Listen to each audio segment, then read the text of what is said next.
It's true, I did once tour with the most famous suspected child molester in the history of the world. I say suspected because even though he did settle out of court for millions of dollars, that doesn't mean Michael's guilty. I mean, if there's any 35-year-old man anywhere in America could be taking showers naked with 12-year-old boys and no sex involved, I think Michael Jackson would be my prime candidate. Such a publicly bizarre individual, grabs his crotch, sings in a falsetto in front of millions. This is not the normally discreet behavior associated with your child molester types. On the other hand, I think we would all have to admit that having a zoo and an amusement park built in your backyard is a pretty big enticement to have the kids drop by. Not to offend, but to inform, did you know that the Catholic Church in this country has paid out $500 million in settlements for the sexual misconduct by priests? $500 million, that is a lot of collection plates for Father Bad Touch. Shocking, not surprising, you create an all-male institution like the priesthood.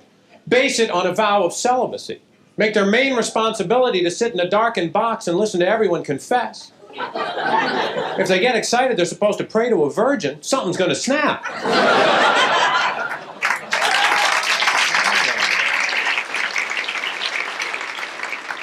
I don't think it's good to take your religion too seriously. You wind up like David Koresh and the Branch Davidians. Some people say that's not a religion, that's a cult.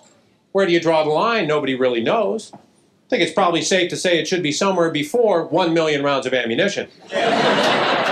Frankly, I don't know where Koresh found 80 followers. You try telling that many people that God has been talking to you, and one of them's going to give you medication. Which might explain why we don't have saints anymore. They've all been put on medication. I thought I had a message for humanity, but guess I better wait until this Thorazine wears off.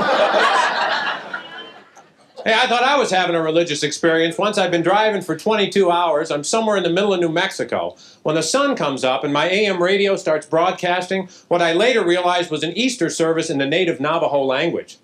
By the time I just heard singing and chanting and Jesus and Jesus, I remember thinking, God's trying to talk to me. He doesn't speak English. Damn it. Wouldn't that be a bitch? I get up to heaven, it's like immigration only for white people.